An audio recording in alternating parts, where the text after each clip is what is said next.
Bismillahirrahmanirrahim. Assalamualaikum warahmatullahi wabarakatuh. Kita lanjut untuk video ini. Kita akan membahas soal berikutnya, yaitu soal nomor 15, yaitu kelanjutan dari video berikutnya. Nah, ini untuk soal nomor 16 ini diketahui sebuah kantong berisi 6 merah kemudian 5 putih. Ini diketahui bahwa 6 merah ini berarti dapat saya tulis begini biar sederhana. 6 merah kemudian ada 5 putih kemudian ada 4 hitam. Nah, ini dari kantong ini diambil dua. Nah, ini pengertian diambil dua ini kan tidak ada penjelasan diambil dua sekaligus, dan tidak ada penjelasan hanya diambil dua bola secara acak. Terus yang ditanya peluang terambilnya kedua bola bukan warna merah. Nah, dari sini maka ini artinya pengambilannya itu dua kali, yaitu pengambilan pertama kemudian satu bola, dilanjutin lagi pengambilan kedua satu bola, dan bola tidak dikembalikan. Dari soal ini pengertiannya seperti itu. Nah, berarti karena di sini yang ditanya itu peluang selain merah berarti ada 9. Berarti peluang pada pengambilan pertama selain merah itu berarti berapa peluangnya? Selain merah itu berarti ini bisa putih, bisa putih, bisa hitam. Berarti pengambilan pertama selain merah ini misalkan seperti ini aja. Berarti berapa banyak kejadian terambil selain merah? Ada 9. Berarti per jumlah bola semuanya itu ada 15. Nah, kemudian pengambilan yang kedua ini juga tidak merah, bukan merah. Tapi pada pengambilan pertama tadi kan pengambilannya diharapkan selain merah, berarti mungkin bisa putih, bisa hitam. Berarti sekarang putih dan hitam berjumlah berapa? Tinggal berkurang 1 kan pengambilan. Berarti per ini juga berkurang 1. Nah, ini berarti kemungkinannya ini namanya kejadian saling bebas. Kalau saling bebas berarti hanya dikalikan saja. Berarti peluang pengambilan pertama kali peluang pengambilan kedua. Berarti 9 per 15 kali 8 per 14. Sehingga kita peroleh yaitu kita bisa coret-coret, ini bagi 2, ini 4, ini 7, bagi 3, ini 5, ini 3. Berarti yang atas ketemunya 12, yang bawah ketemunya 35. Berarti peluangnya adalah 2 per 35. Berarti jawabannya adalah yang B. Begitu untuk nomor 16 seperti ini. Oke, lanjut soal nomor 17. Nomor 16. Nah, soal nomor 16 seperti ini. Nah, ini perhatikan, ini di sini ini ada apa ini? Ada sudut V per 8 kan 45 sebenarnya, dengan 5 per 8. V ini sebenarnya kan sama sudutnya, ini besarnya sama, berarti ini sama. Kemudian yang ini dengan yang ini juga sama. Ini di kuadran 1, ini 5 itu kalau kita hitung kan 1, 2, 3, 4, 5 lagi kan kembali. Kalau ini 3 di kuadran 3 berarti mulai. Oke, penjelasannya seperti ini. Kalau di sini 3 berarti 1 2 3 4 5 6 7 kan kembali lagi ke sini. Berarti ini dan ini juga sama. Berarti ini artinya sudut ini berarti dapat saya tulis sekali lagi, ini sama, maka dapat saya tulis 2 kali sin pangkat 4 V per 8 ditambah 2 kali sin pangkat 4 3V per 8. Nah, sebenarnya seperti ini. Nah, dari bentuk ini maka biar tidak banyak nulisnya gini aja ya. Ini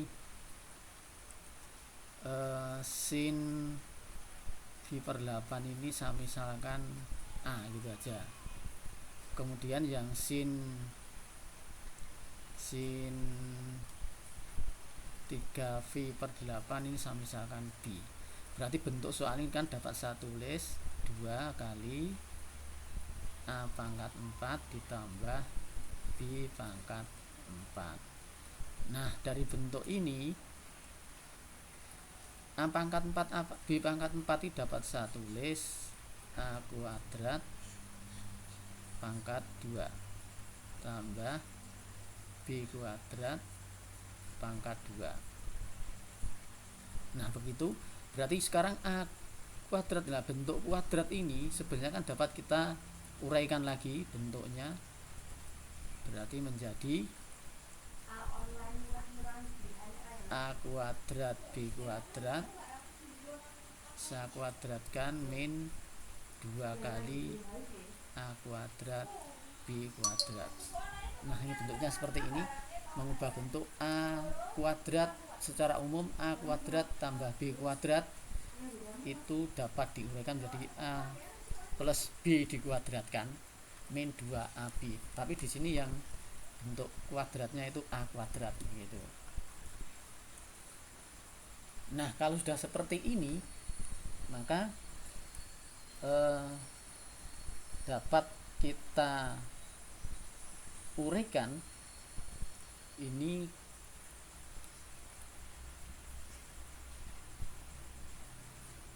A kuadrat plus B kuadrat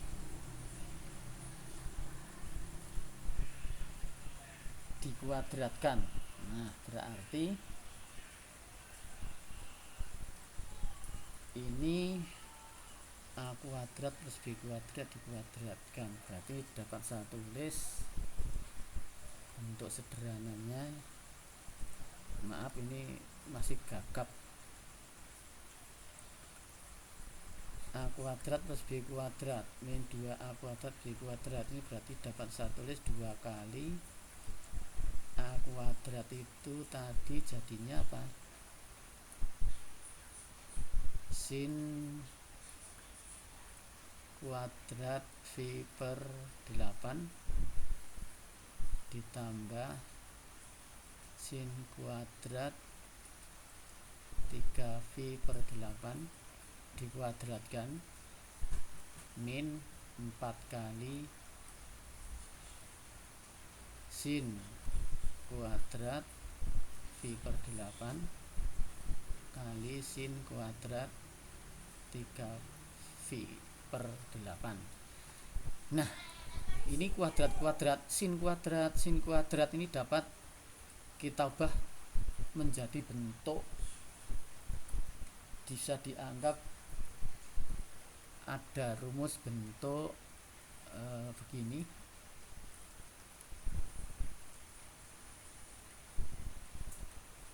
Kemarin kita ada yang namanya cos 2A, itu sama artinya 1 min 2 sin kuadrat A.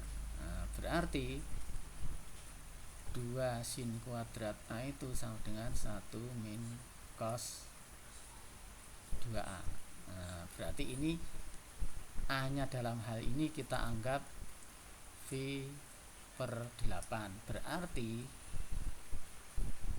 ini ini kalau saya tulis gini aja langsung, 2 sin kuadrat V per 8 tambah 2 sin kuadrat 3V per 8 min. Nah 4 ini dapat saya tulis ini sama artinya 2 sin V per 8 sin 3V per 8 saya kuadratkan. Nah sisa tetap 4 sin ini kan. Nah sekarang ini kan sama seperti ini polanya. Oh berarti ini sama dengan ini. Apa itu? Berarti sama artinya 1 min cos dikalikan 2 kali 2 berarti tinggal 1/4 V per 4. Kemudian ditambah ini juga sama 2 sin kuadrat, ini berarti 1 min cos kali 2 berarti 3V per 4 gitu.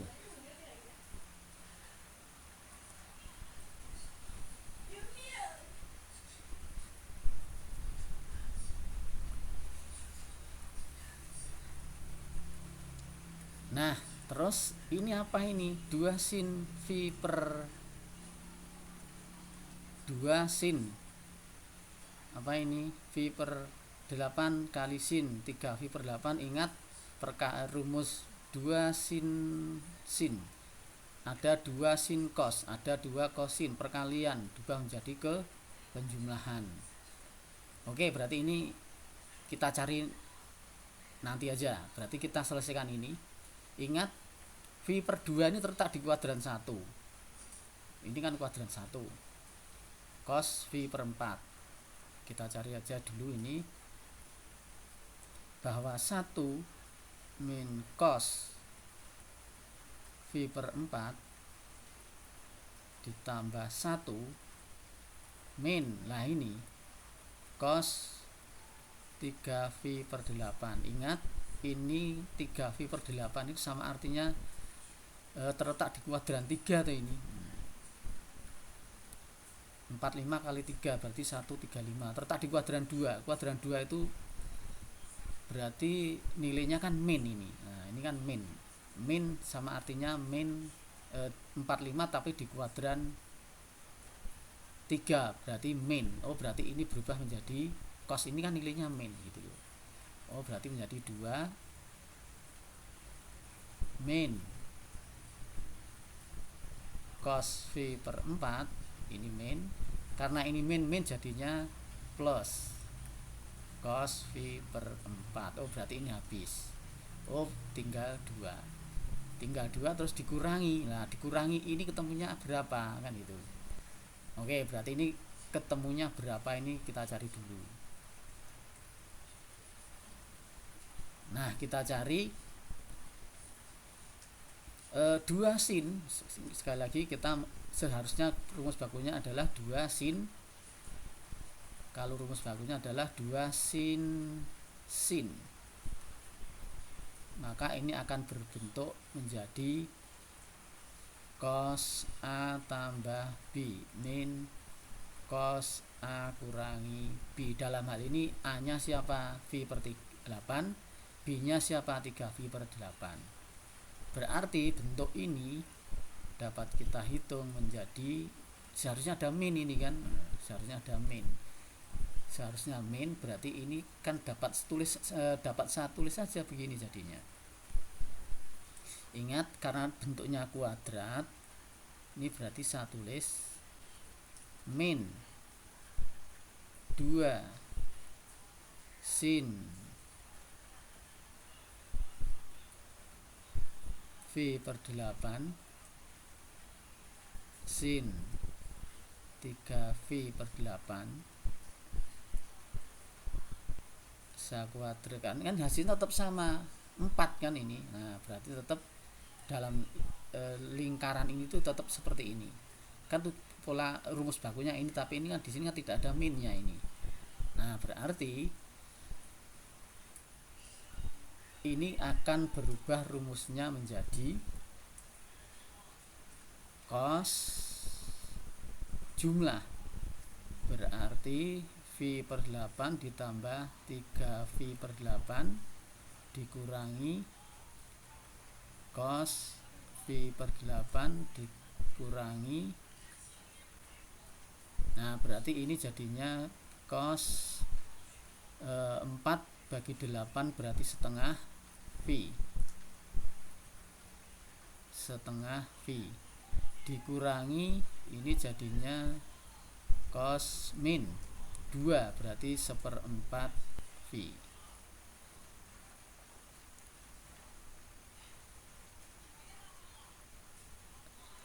Cos ini berapa ini? V per 8 min 3 berarti min 2 per 8. Min 2 per 8 berarti jadinya itu betul ya ini ya. Nah, 1/4 V. Oke. Setengah V kan 90 berarti kan ini 0. Min, ingat sudut cos itu min tetap hasilnya tetap positif, berarti tinggal cos 1/4 V. Tapi ingat ini kan harus dikuadratkan kan, ini tadi bentuknya kan masih kuadrat, ini masih kuadrat, dikuadratkan, maka hasilnya adalah min ini dikuadratkan,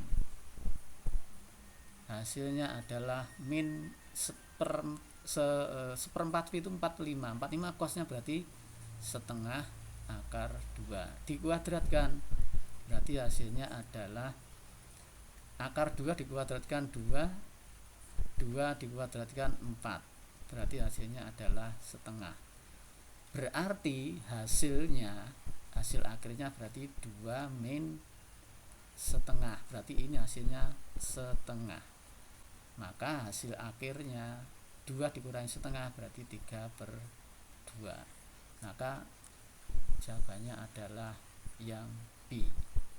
Oke, seperti ini. Memang kalau berkaitan trigonometri itu memang agak panjang gitu ya, harus memahami bentuk-bentuknya. Oke, seperti ini. Lanjut nomor 17.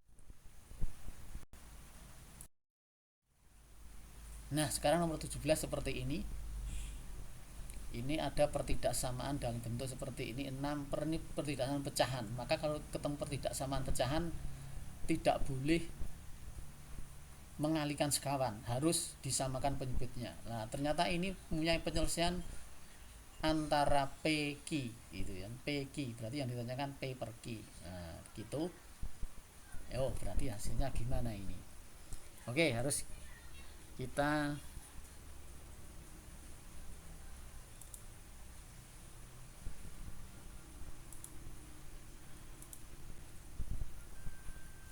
Oke, ini kita tulis soalnya 6 per AX min 5 ini lebih dari A pangkat X, maka ruas kiri ini kita pindah, ruas kanan kita pindah ke ruas kiri. Ini kita misalkan dulu aja biar AX ini sama dengan P itu aja. Oh, berarti soal sekarang berubah menjadi A per P min 5 min P ini lebih dari 0. Nah, dari sini maka kita samakan penyebutnya jadi 6 min P dikalikan P min 5, yang bawah jadi P min 5 lebih dari 0. Kalau kita uraikan maka ini jadi min P kuadrat plus 5P plus 6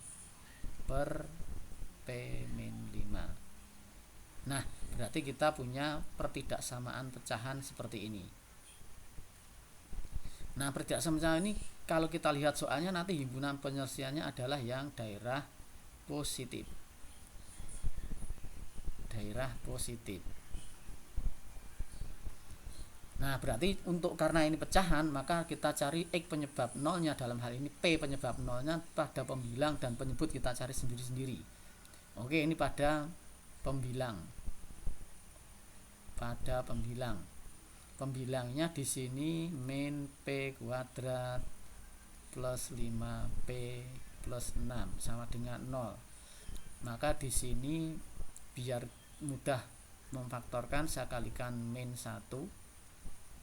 Ini kuadratnya biar plus, maka ini kita faktorkan, berapa kali berapa ketemunya min 6, tapi di jumlah itu min 5, berarti mestinya kan 6 1. Ini min, ini plus, berarti P nya ini min 1 atau P nya ini 6. Ini pada pembilang. Terus pada penyebut, penyebutnya itu hanya P min 5 saja sama dengan 0, maka ketemu P nya sama dengan 5. Nah, penyebab nolnya ini 5, 6, min 1, kita tempatkan pada garis bilangan.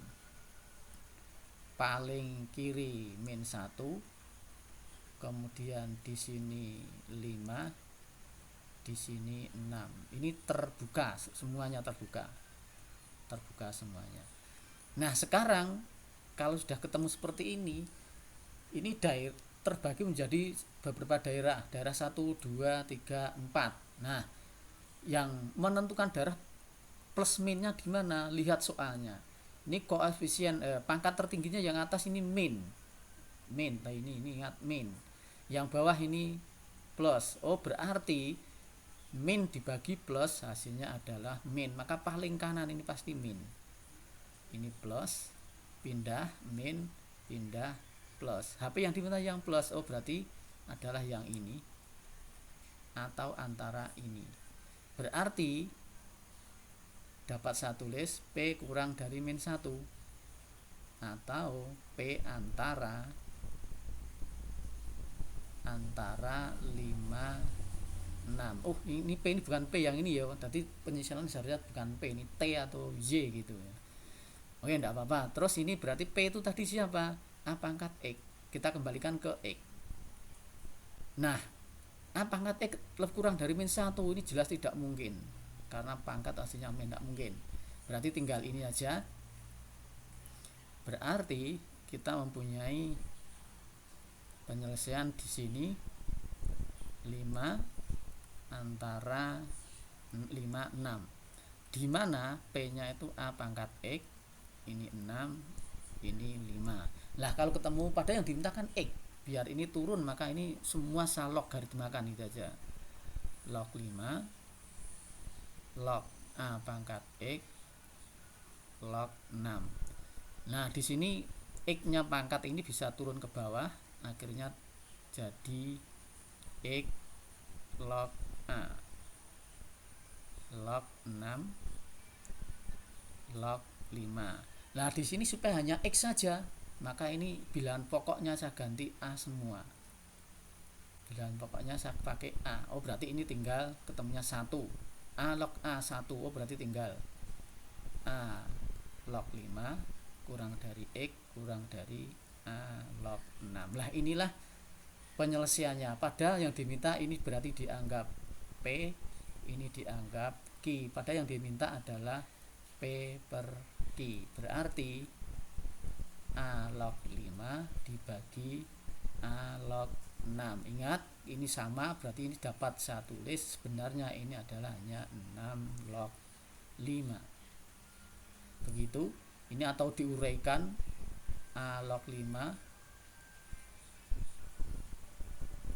Ini seper ini kalau dibalik itu kan jadi 6 log A. Nah, gitu.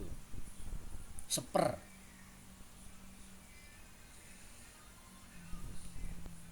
Ingat sifatnya seperti ini, kali seper gitu ya. Ini sebenarnya seper, ini log ini gini aja biar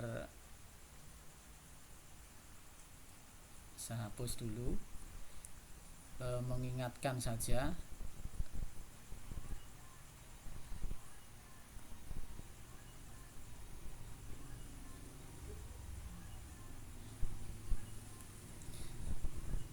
biar ini paham mengapa kok ini jadi ini. Ingat pada waktu kita belajar logaritma bahwa A log B itu sama artinya log A dibagi log B dengan bilangan pokoknya ini terserah kita gitu kan, gitu ya. Berarti A log B itu dapat saya ganti di sini 2 dengan sama, maka hasilnya adalah ini log A, ini kalau A log B berarti ini log B per log A, begitu. Berarti dalam hal ini kan ini sama-sama, berarti ini dianggap 6 ini dianggap B, dianggap 5 dianggap B, A nya yang 6 dianggap A, berarti sifatnya seperti ini. Berarti A log B itu sama artinya log B per log A dengan bilangan pokok atas bawah harus sama. Nah kasus ini karena ini sama, berarti artinya ini 6 log A, atau A log B itu sama artinya log A per log B lah, gitu aja. Bisa saja diuraikan, kalikan hingga hasilnya ketemu seperti ini, 6 log 5. Oke, begitu untuk soal nomor 17. Oke, seperti ini, mudah-mudahan bisa dipahami. Terima kasih. Wassalamualaikum warahmatullahi wabarakatuh.